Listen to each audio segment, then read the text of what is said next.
Red झोनमुळे Bhosari दिघीवरती पुन्हा एकदा वरवंटा. सुमारे 1 लाख कुटुंबांचा जीव टांगणीला. आमदार खासदारांची आतापर्यंतची सगळी निवेदनं, सगळी आश्वासनं निवडणुकीतली केराच्या टोपलीत. मित्रो नमस्कार, अविनाश चिलेकर पीसीबी टुडे मध्ये आपलं स्वागत करतो. विषय काय आहे? पिंपरी चिंचवड शहर विकास आराखडा एक आठवड्यापूर्वी जाहीर झाला. महापालिकेच्या वेबसाईटवर तो प्रसिद्ध झाला. यापूर्वी मी तुम्हाला यमुनानगरच्या संदर्भात बोललो होतो. पिंपरी चिंचवड शहरामध्ये 3 वेगवेगळे रेड झोन आहेत. एक दिघी भोसरीचा आहे, एक देहूरोडचा आहे आणि केवळेचा आहे. यमुनानगर, रुपीनगर, तळवडे या संदर्भात आपण परवाच बोललो आहे. आज विषय घेतो आहोत भोसरी दिघीचा. भोसरी दिघी रेड झोन हा गेले 30-35 वर्ष तोच विषय चावून चगून त्याचा चौथा झालाय अक्षरशः.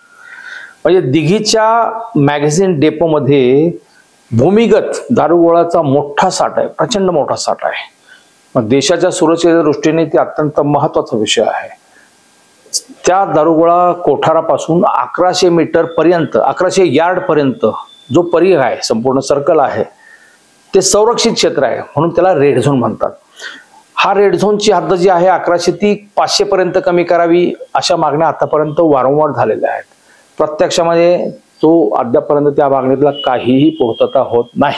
याच्यावरती आतापर्यंत शेकडो बैठका झाल्या, चर्चा, निवेदनं झाले. प्रत्येक निवडणुकीत हे विषय सुद्धा चर्चेला आलेत. प्रत्यक्षात काही होत नाही.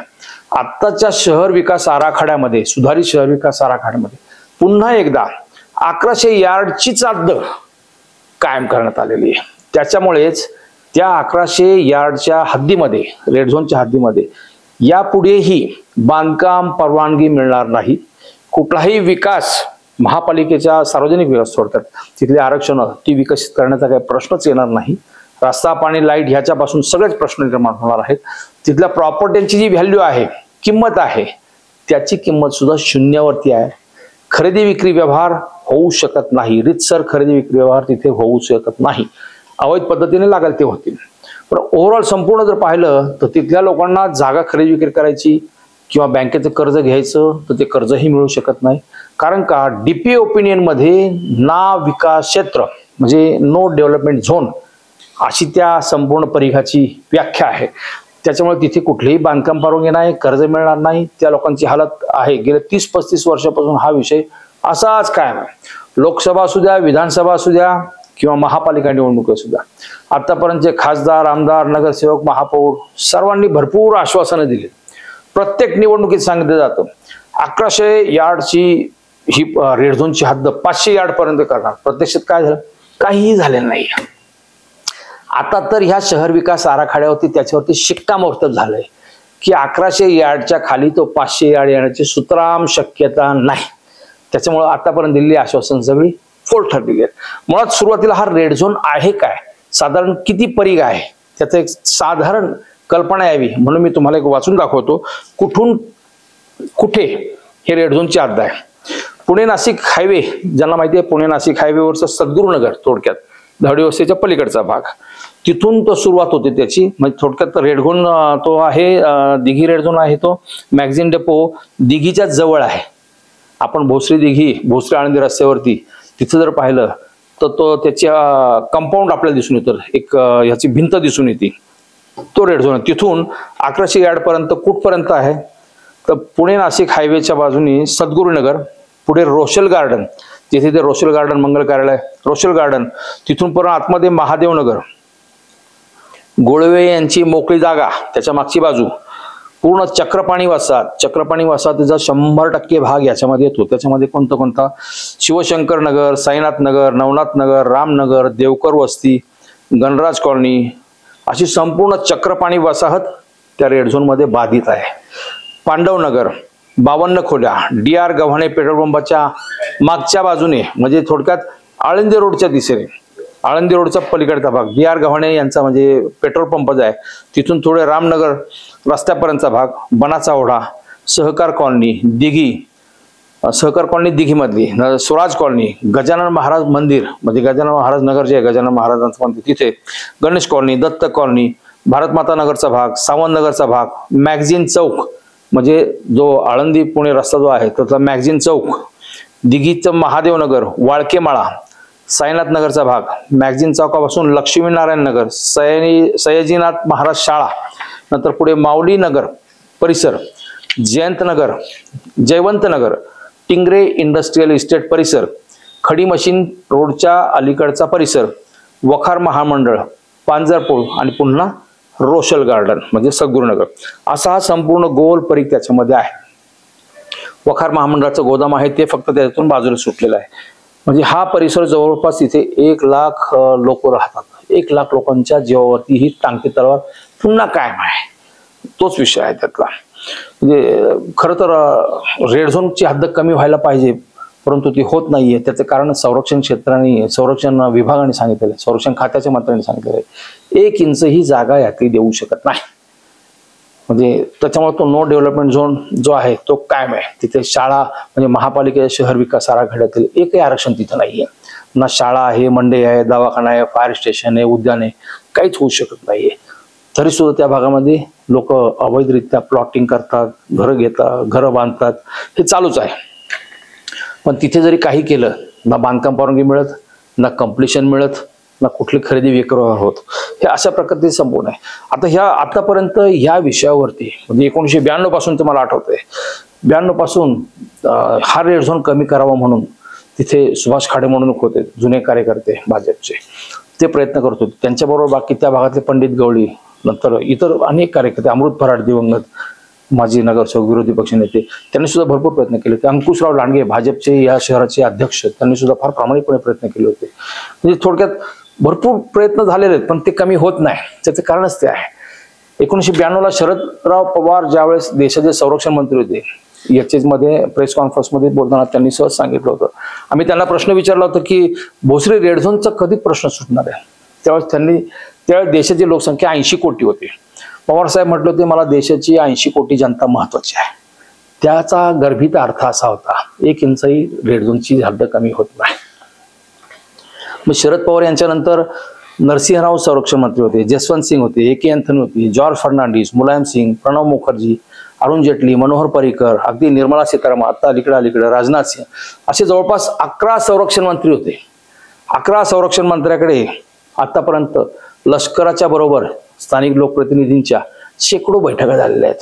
कितीतरी वेळा त्याचे वेगवेगळे अहवाल आले आहेत, परंतु आतापर्यंत एकाही बैठकीतून ठोस असा कुठलाच कार्यक्रम, ठोस असा निर्णय झालेला नाही. एक हे मनोहर पर्रिकर ज्यावेळेस संरक्षण मंत्री होते त्यावेळेस मात्र त्यांनी बऱ्यापैकी ह्याच्यावरती कुठेतरी निर्णयाला तो विषय नेला होता.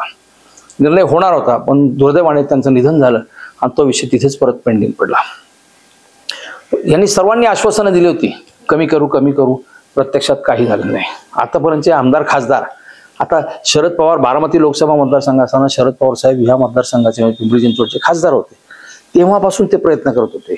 शरद पवार आतापर्यंत 5-6 वेळा या मतदारसंघातून म्हणजे बारामती लोकसभा मतदारसंघात असताना त्यांनी या विषयावरती प्रत्येक निवडणुकीला तो विषय यायचा, त्यावेळेस ते सांगायचे हो आपण करू, प्रयत्न करू, प्रत्यक्ष काय व्हायचं नाही.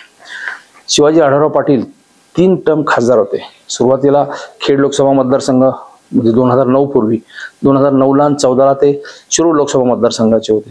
त्यावेळेस भोसरीचा भाग शिरूर लोकसभा मतदारसंघ होता. त्यांनी पण त्यांचा लष्कराशी थेट संपर्क असल्यामुळे, की तिथं लष्कराच्या त्या विविध समित्यांवरती ते असल्यामुळे त्यांनी प्रयत्न केले होते. तिथेही तो प्रश्न सुटला का? नाही सुटला. नंतर त्याच्यानंतर डॉक्टर अमोल कोल्हे हे आता दुसऱ्यांदा खासदार आहेत, ते पण प्रयत्न करतात, पण तिथेही प्रश्न सुटत नाही. आमदार विलास रांडे आमदार होते 2 टर्म, हवेलीचे आमदार, नंतर भोसरीचे प्रथम आमदार. महेश रानगे 3 टर्म आमदार आहेत, 3री टर्म आता, तरी सुद्धा अद्यापर्यंत एकदाही प्रश्न सुटला नाही. म्हणजे प्रत्येक निवडणुकीमध्ये त्याचा वापर केला जातो की रेड झोनची हद्द आम्ही सोडणार, यावेळेस सोडणार, पुढच्या वेळेस सोडणार, 1100ची 500 करणार. मग ती कशी सोडणार? तर म्हणे तिथल्या कोणी म्हणतं की तिथल्या दारुगोळा आता आधुनिक पद्धतीने त्याचं स्टोरेज करायचं आणि हद्द कमी करायची. काहीही आश्वासनं दिली जातात, प्रत्यक्षात काहीच होत नाही.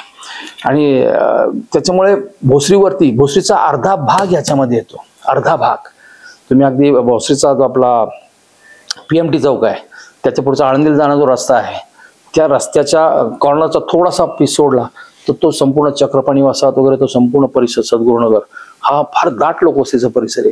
परिणामी ह्या भागामध्ये गेल्या 25-30 वर्षामध्ये काहीही डेव्हलपमेंट झालेलं नाहीये. लोक प्रश्न विचारतायत, लोक आंधळेपणाने मतदान करतायत, प्रश्न जैसे ते आहे.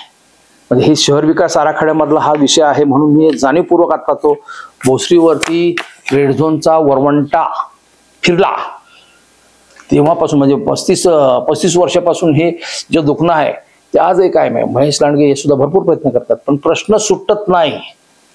आता ह्याच्यासाठी काय करायला पाहिजे तर जनतेने ठरवायला पाहिजे.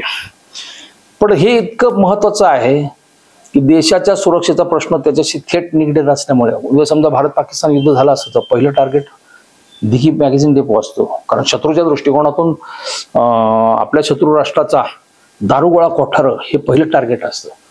त्याच्यामुळे पुणे परिसरामध्ये देहूरोडची फॅक्टरी काय किंवा खडकीची फॅक्टरी काय किंवा दिघीचा साठा काय हा फार महत्वाचा आहे, आणि तो स्थलांतरित करावा अशी पण लोकांची मागणी आहे. आणि हे संपूर्ण क्षेत्र विकास क्षेत्र म्हणून जाहीर करावं, हा अन्य ठिकाणी कुठेतरी स्थलांतर करत त्यासाठी नगरमध्ये जागेचा पर्याय शोधण्यात आला होता, काही झालेलं नाही. उलट पक्षी इथे नो डेव्हलपमेंट झोन असतानाही कलेक्टर यांनी पूर्णतः निर्बंध लादले असताना, महापालिकेने त्याच्यावरती प्रतिबंध घातलेला असतानाही या 1100 यार्डच्या परिघामध्येच प्रचंड मोठ्या प्रमाणावरती प्लॉटिंग चालू आहे. लोकांची शुद्ध फसवणूक तर काय म्हणजे हे नाही, अक्षरशः फसवणूक. तिथे तुम्हाला घर बांधता येत नाही, प्लॉटचं खरेदी विक्री करता येत नाही, तरी सुद्धा तिथे बोर्ड लावून, मोठमोठे बोर्ड लावून प्लॉटिंग केलेलं आहे. आणि तिथे सांगतात की इथे तुम्ही घर बांधू शकता. महापालिका तिथे ड्रेनेज देते, रस्ता देते, पाणी देते, लाईट देते. इंद्रायणी नदी पात्रामध्ये 36 बंगले पाडले महापालिकेने, का तर सुप्रीम कोर्टाचा एनजीटीचा आदेश होता, ते बेकायदा बंगले बांधले होते म्हणून. रेड झोन मध्ये आज हजारोनी बांधकामं झालेली आहेत, हजारोनी. महापालिका आयुक्त झोपा काढतायत का? महापालिका आयुक्तांना हे दिसत नाही? म्हणजे उद्या समजा तिथे 8-10 हजार लोकांनी घरं बांधली तर त्यावेळेस नंतर हे दुखणं तुम्ही निस्तरणार का? आयुक्त कशासाठी असं का करतात तेच कळत नाही. म्हणजे मला त्या आयुक्तांचं विशेष वाटतं, म्हणजे इथे आयुक्त का धाडस दाखवत नाहीत? म्हणजे 35 वर्षापासूनचा हा प्रश्न आहे, तो आणखीन चिघळलेला आहे, प्रचंड चिघळतोय. लोकांची फसवणूक होतीये. प्रशासन मुळावरती घाव घालत नाही, घर झाल्यावरती, बांधून झाल्यावरती पाडतंय. हे सर्वात दुर्दैवी आहे. ते कुठेतरी थांबलं पाहिजे. म्हणजे शहर विकास आराखड्यामध्ये पुन्हा रेड झोन आला आहे तसाच आलाय. किमान आता तरी आयुक्तांनी ह्या बाबतीमध्ये कठोर निर्णय घ्यायला पाहिजे की ह्या परिघामध्ये जोपर्यंत लष्कराचा कुठलाही निर्णय होत नाही तोपर्यंत 1 इंचही जागा खरेदी विक्री करता येणार नाही. महापालिकेला रस्ता, पाणी, लाईट काहीही देणार नाही. कारण हा देशाच्या सुरक्षेचा निगडीत प्रश्न आहे, हा राजकारणाचा विषय नाहीये.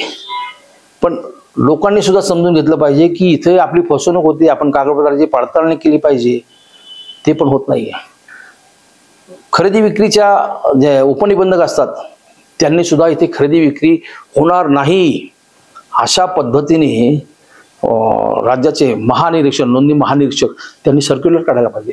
जिल्हाधिकाऱ्यांनी यापूर्वी 2-3 वेळा त्या संदर्भात जाहीर प्रकटन दिले, तरी सुद्धा तिथे सर्रास खरेदी विक्रीचे व्यवहार होतात. किती मोठी फसवणूक आहे. लोकांची फसवणूक होऊ नये म्हणून आयुक्त या संदर्भात दखल घेतील का हा प्रश्न आहे. शहर विकास आराखड्यामध्ये रेड झोन जो झालेला आहे त्याच्यामध्ये फसवला जाणारा वर्ग सुद्धा सगळा दुष्काळी भागातला आहे. म्हणजे कुठला छत्रपती संभाजीनगर, जुना औरंगाबाद, अहिल्यानगर म्हणजे नगर, बीड, लातूर, उस्मानाबाद म्हणजे धाराशिव, हा जो संपूर्ण मराठवाडाशी निगडीत परिसर आहे. तिथले छोटे मोठे शेतकरी, त्यांची मुलं शिक्षणासाठी इथे येतात, त्यांच्या घरातले मुलगा कामासाठी शहरात येतो.